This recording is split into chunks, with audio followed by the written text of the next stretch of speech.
The sun was high, casting long shadows across the bustling streets of Manchester's downtown district.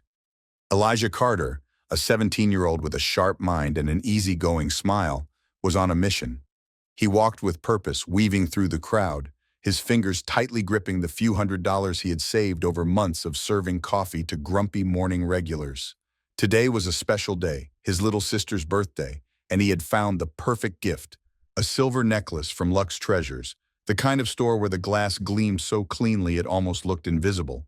He exhaled, shaking off the nervous excitement. He wasn't rich, and this was by far the most expensive thing he had ever bought, but it was worth it. His sister Maya had been through a rough year, and he wanted to remind her that no matter what, she was loved. The automatic doors hissed open, and cool air wrapped around him like a whisper. The store smelled of polished wood and expensive perfume. Lux Treasures was the kind of place where rich couples picked out anniversary gifts, and men in tailored suits checked the time on watches that cost more than a semester of college. Then, something changed. The moment Elijah stepped inside, a shift in the atmosphere pressed down on him like a weight. The laughter from a couple browsing rings died down. A salesman straightened his tie, suddenly more attentive, and behind the counter, a woman in her mid-50s, sharp features set in a permanent frown, locked eyes with him. Vanessa Holt. Elijah had seen that look before, a stiffened spine, a purse clutched a little tighter, a quick glance at the door as if calculating how fast security could be called. He ignored it. He had places to be. With a practiced confidence, he approached the glass case displaying the necklace, a delicate silver chain with a small sapphire pendant, Maya's birthstone. Perfect. "I'd like to see that one," he said, keeping his voice steady. Vanessa didn't move. She studied him, eyes narrowed as if scanning for something invisible. Then she folded her arms. "Are you sure?" Her voice was smooth, but something was off. "That one's quite expensive." Elijah forced a polite smile. "Yeah, I've been saving up for months." He opened his wallet slightly, just enough for her to see the crisp bills inside. Instead of relaxing, she tensed even more. Her eyes flickered to the security camera, then back to him. "You know what?" she said, stepping back. "I think I should call the owner first. Just a moment." Something about the way she said it made Elijah's stomach tighten. Then he saw it. She wasn't calling the owner. She was dialing 911. His breath caught. "This is Vanessa Holt from Lux Treasures," she said into the phone, her voice dripping with false concern. "There's a young man here acting suspiciously. He's nervous, and I think he might be trying to steal something." Elijah felt his heart hammer against his ribs. He glanced around, hoping someone would step in. Maybe the couple by the rings had noticed. Maybe the other employee had seen something. Nothing. It was just him, and the accusation, and the growing certainty that no one was going to ask for his side of the story. Elijah's hands tightened into fists, but he forced himself to stay calm. The last thing he needed was to look aggressive. He had seen how quickly situations like this could spiral. His gut told him to walk out, but he knew how that would look, like guilt. Vanessa's eyes flicked to him as she spoke, her free hand still resting on the counter, her fingers tapping idly against the polished wood. She wasn't afraid. She was in control. That was the worst part. She wasn't acting out of fear. She was acting out of certainty, the kind of certainty that only came from years of getting away with it. "Ma'am, I haven't done anything wrong," Elijah said, his voice carefully controlled. He wouldn't give her the satisfaction of hearing panic. Vanessa met his gaze with a slow, condescending smile. "Then you have nothing to worry about." The words hit like a slap.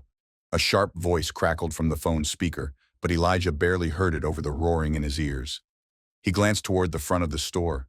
The street outside was bright and open, people moving freely, unaware of what was happening just a few feet away. He could bolt, just leave, but no, he wouldn't run. He had worked too hard, lived too carefully, done everything right to avoid moments exactly like this. The distant sound of sirens cut through the air, growing louder. He exhaled through his nose, forcing his pulse to slow. The cops were almost here. He had to make a decision. Reaching into his pocket, he pulled out his phone. Vanessa's eyes locked onto it instantly. "I need you to put that away," she snapped. Elijah ignored her and pressed the call button. His fingers moved quickly, dialing the number he knew by heart, the only number he trusted right now. "Mom," he said the moment she picked up. "Come to Lux Treasures, now." There was a beat of silence on the other end. Then a single word. "On my way." He ended the call just as the store doors burst open. Two officers stormed in, their hands hovering near their belts. One was older, mid-40s, with graying hair and a thick build. The other was younger, early 30s, eyes sharp with authority. Their badges glinted under the store's pristine lighting. Vanessa stepped forward like she had summoned them herself. "There he is," she said, her voice carrying a smug edge. "He was acting suspicious, and I caught him trying to—" "Ma'am," the older officer interrupted. His voice was bored, like he had done this 1,000 times before. He turned to Elijah. "Son, I'm going to need you to step outside." Elijah didn't move. "I'd rather not," he said evenly. "Not until my mom gets here." The younger officer tensed. "Now let's not make this difficult." Elijah swallowed the anger rising in his throat. He knew how this game worked. If he hesitated too long, they'd say he was resisting.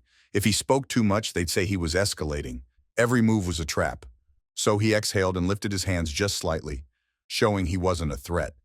"Call my mom," he said again, this time looking directly at Vanessa. "Right now." She rolled her eyes, her arms crossing tightly over her chest. "Oh sure, I'm sure she'll be so helpful," she said mockingly. "Who is she? A public defender?" Elijah didn't answer. He didn't need to, because at that exact moment the store doors swung open again. The air shifted the second she walked in. It wasn't just confidence. Confidence could be faked. This was something else, authority, the kind that made rooms go silent before a word was spoken. Regina Carter didn't need to raise her voice. She didn't need to push past anyone. She simply stepped inside, and every single person in that store felt the weight of her presence. She was tall, dressed in a perfectly tailored navy suit that barely wrinkled as she moved. Her hair was pulled back, not a strand out of place. She carried no purse, no excess, nothing unnecessary, just purpose. Her badge was in her hand before anyone could ask for it, gleaming under the overhead lights. The younger officer took a half step back without realizing it. The older one stiffened like someone had just called his supervisor. Vanessa, oblivious to the sudden change in the air, plastered on her best customer service smile and let out a relieved breath. "Oh, thank goodness," she started, stepping forward. "Officer, I caught this young man." Regina turned her head, slow and deliberate, and locked eyes with Vanessa. No words were exchanged, but something shifted. The confidence in Vanessa's posture wavered, the smugness in her expression flickered. It was the look of a woman who had just realized she had miscalculated. The older officer cleared his throat. Ma'am, Regina didn't acknowledge him yet. She turned to Elijah first. Her expression didn't soften. Not in public, not in a moment like this. But he knew her well enough to see past that. He saw the flicker of calculation behind her eyes, the way she was already piecing everything together. "You okay?" she asked. Elijah nodded once. "I was just trying to buy a gift for Maya." That was all she needed to hear. Only then did she turn back to the officers. She moved slowly, deliberately, like she had all the time in the world. Her gaze landed on the older one. "You were about to arrest my son," she said, her voice steady. "Did you ask for his side of the story?" The officer opened his mouth, then closed it. His jaw worked as if searching for the right words, but none came. Regina's eyes flicked to the younger officer. "Did you look at the security footage?" He hesitated. You didn't," she answered for him. Her voice never changed, never rose. It didn't need to. "You took one person's word, walked in here, and prepared to detain a minor without a shred of actual evidence." Silence. Vanessa, now visibly uncomfortable, spoke up, trying to reclaim some control. "I was just being careful," she said, forcing a laugh that fell flat. "You never know these days." Regina turned fully to her now, her stare so unrelenting it made Vanessa shift on her feet. "Careful," Regina repeated. Careful would have been watching the cameras, asking questions, using common sense. She took a small step closer. "You didn't do that." Vanessa swallowed. I wasn't trying to cause any harm." Regina exhaled through her nose, slow and measured, as if deciding whether to even waste another breath on this conversation. "Well," she said finally, "you did." And just like that, the balance of power in the room shifted. The silence inside the store felt thick, pressing in on everyone standing there. The older officer, now visibly uneasy, adjusted his belt, stealing glances at Regina like a man who had just realized he was out of his depth. The younger one, arms crossed, shifted his weight from foot to foot, clearly debating whether to say something or keep his mouth shut, but it was Vanessa who broke first. "I didn't mean any harm," she repeated, voice quieter this time. "I was just..." Regina cut her off with a look. Not an angry look, not even a particularly harsh one. Just the kind that made a person realize they were being dissected, evaluated, and found lacking. "You called the police on my son," Regina said, her tone even. "And for what?" She gestured around the store. "Because he walked in here with money to spend?" Vanessa opened her mouth, then shut it again. Regina turned slightly, shifting her focus back to the officers. "Tell me," she continued, her voice dangerously calm, "what exactly was your plan when you walked in here? Were you going to ask him any questions? Were you going to check the security footage?" The older officer, Sergeant Daniels, cleared his throat. "We were just responding to a call, ma'am." Regina's eyes flicked to his badge. "A call based on what?" Daniels hesitated. "Suspicious behavior." "Suspicious," Regina echoed, tilting her head slightly. "And did you see any evidence of criminal activity when you walked in?" Daniels shifted. "Ma'am, No," Regina answered for him. "You didn't." The younger officer, clearly feeling the weight of the moment, finally spoke up. "We were just following protocol." Regina's lips pressed together briefly as if holding back something sharper. "Protocol?" she repeated, nodding slowly. "Tell me something, officer. If a young white man had walked into this store, cash in hand, looking at jewelry, would this still be protocol?" Neither of them answered. That was the answer. Regina let the silence stretch just long enough to let the weight of the question settle. Then finally she spoke again. "You see, that's the problem." She turned back to Vanessa. "You assume something, and instead of questioning your own assumptions, you escalated them." Her gaze hardened. "You could have cost my son his future today."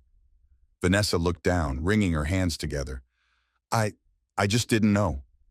Regina exhaled sharply, shaking her head. "That's not good enough." Then she turned to the store manager, a man who had been lingering by the back, looking increasingly horrified as the conversation unfolded. "I assume," Regina said, "that your store does not officially endorse racial profiling." The manager, who had clearly been waiting for his moment, stepped forward quickly, shaking his head. "Absolutely not. We do not condone this kind of behavior." His gaze snapped to Vanessa. "And there will be consequences." Vanessa paled. "Wait," she started. "I didn't—" "You're fired," the manager said flatly. "Get your things and leave." For the first time, Vanessa truly looked shaken. Regina didn't watch her scramble to collect her things. She didn't need to. She had already made her point. Instead, she turned back to Elijah, her eyes scanning him briefly, checking for something only a mother would see. "You ready to go?" she asked. Elijah nodded. And with that, they walked out. Elijah stepped out of the store first, the rush of warm afternoon air hitting him like a release. He hadn't realized how tight his chest had felt until now, how every second inside Luck's treasures had pressed against him like a weight he couldn't shake. His mother followed, her steps precise, controlled, the same way they always were when she was keeping her emotions in check. They didn't speak right away. The street around them was still moving as if nothing had happened. People chatting, a barista handing out iced coffee, a man laughing into his phone. The world hadn't stopped, but Elijah had felt it. Regina pulled out her keys and gestured toward the black SUV parked across the street. No rush, no frantic movements, just a silent command. He followed. The moment the car doors shut, the quiet inside felt heavier than the noise outside. Regina placed her hands on the steering wheel but didn't start the engine. Elijah stared straight ahead. "You okay?" she finally asked, her voice steady. He let out a slow breath.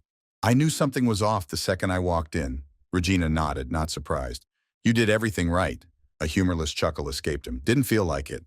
Her grip on the wheel tightened slightly. "Because it shouldn't have happened at all." Elijah finally turned to look at her. "How often does this happen?" She exhaled through her nose, gaze fixed out the windshield. "Too often."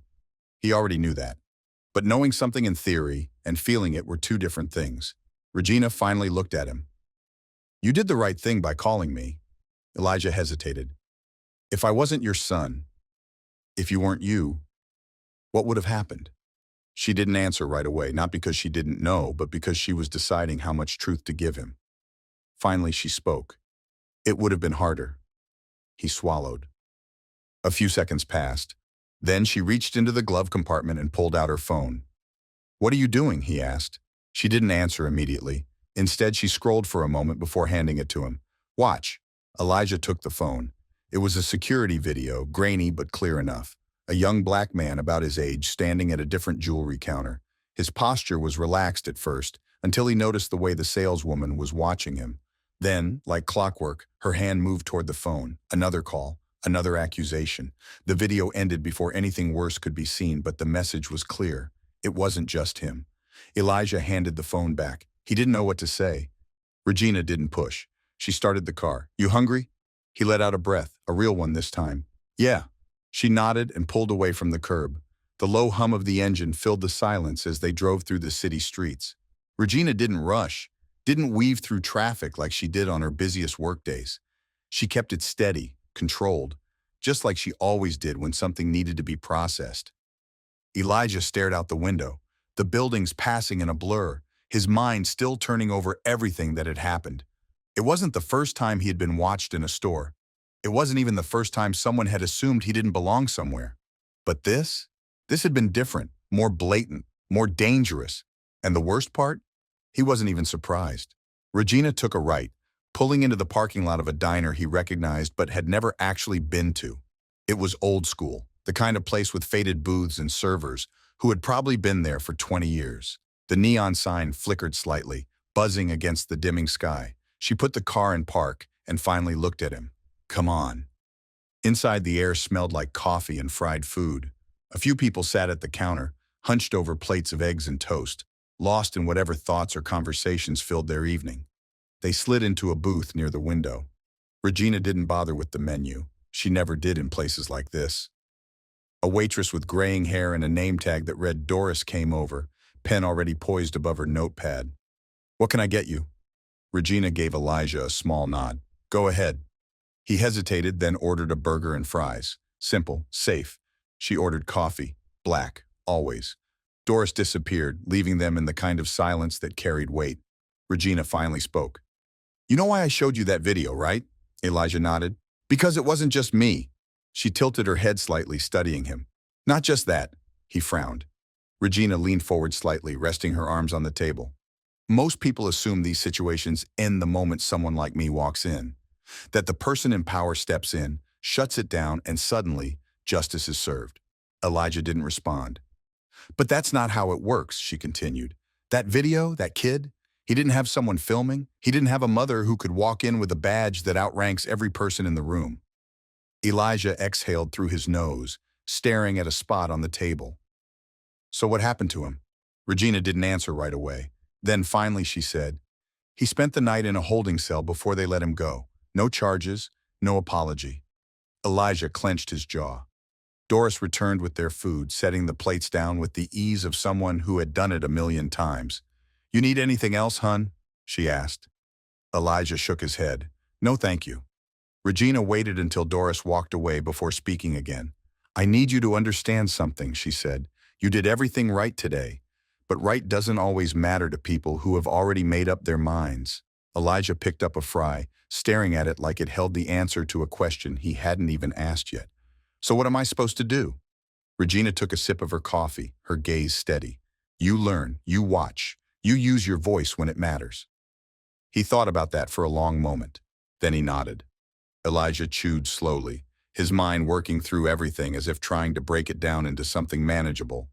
But there was no neat way to fold up a moment like today and tuck it away. It stuck, clung to the edges of his thoughts like something unfinished. Regina sipped her coffee, watching him, giving him space to think. That was how she always handled things. She never rushed him to process, never fed him prepackaged lessons about the world. She let him sit with it, let him come to his own conclusions. Finally, he set his burger down and exhaled. "Do you ever get tired of it?" Regina didn't ask him to clarify. She knew exactly what he meant. "Tired?" she echoed, tilting her head slightly. "No." She set her mug down, fingers resting against the ceramic. "Frustrated? Yes." Elijah nodded because that made sense. It was what he was feeling now. Frustration wrapped in exhaustion. Regina studied him for a moment. "You feel like nothing changes." It wasn't a question. Elijah met her gaze. "Because it doesn't." She let that sit between them. "Let me ask you something," she said, leaning forward slightly. "Do you think today ended the way Vanessa expected it to?"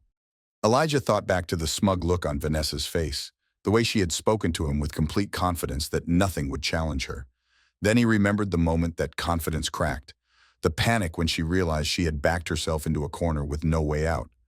No, he admitted. Regina nodded. And do you think that moment is going to stick with her? He hesitated, then shrugged. I don't know. Maybe. Regina tapped a finger lightly against the table. People don't change all at once, but they remember when their world is shaken, when they realize they don't hold all the power they thought they did. Elijah thought about that, about how Vanessa had looked when the store manager fired her, about the way the officers had shifted when they realized who they were dealing with. People think power is about control, Regina continued, about who gets to call the shots. But real power? It's about who gets to rewrite the story. Elijah let that settle. So what now? He asked. Regina smirked slightly. Now you eat your fries before they get cold. He huffed a small laugh, shaking his head, but picked up another fry anyway. The weight of the day was still there, but something about this conversation made it feel lighter. Not gone, just easier to carry. As they stepped out of the diner, the air had cooled, carrying the distant hum of traffic and faint laughter from a group across the street. The weight of the day still clung to Elijah, but it was different now, less like a burden, more like a lesson still unfolding. Regina unlocked the car, but before they got in, she turned to him, her expression unreadable. You understand now, she said. Not a question, a statement. Elijah exhaled, nodding slowly. Yeah, she studied him for a second longer, then gave a single, approving nod before getting into the driver's seat. Elijah followed, settling into the passenger side, the seatbelt clicking into place with a quiet finality. The ride home was calmer. The tension had bled out of the night, leaving only streetlights stretching long shadows across the pavement. Elijah leaned his head against the window, watching the city blur past, and then his phone buzzed. He frowned, pulling it out. A notification, a link. Someone had posted the video, not just a snippet, the whole thing. From the moment Vanessa made the call to the moment Regina walked in and changed everything. Elijah clicked on it, and instantly the views were climbing. Hundreds, then thousands. His breath caught. The comments were already flooding in. Unbelievable. She really thought she could get away with this. That mom is a legend. This is why cameras save lives. Imagine if he wasn't recording. He scrolled down, his heart hammering before he saw something that made his breath hitch. Vanessa. She had posted a response. With shaky hands, Elijah clicked on the link. A video of her sitting in what looked like her car, eyes red-rimmed, face pale. Her voice when she spoke wasn't defensive. It wasn't angry. It was hollow. I messed up, she said, her voice cracking. I didn't think, I assumed, and I was wrong. She swallowed hard. I don't expect forgiveness, but I needed to say this. I was wrong, and I need to do better. Elijah stared at the screen, stunned. Regina, watching from the driver's seat, glanced over. What is it? Wordlessly, Elijah turned the phone toward her. Regina watched, her expression unreadable, then let out a slow, thoughtful breath. Well, she murmured. Didn't see that coming. Elijah didn't either. But for the first time, since he stepped into that store, he felt something unexpected, hope.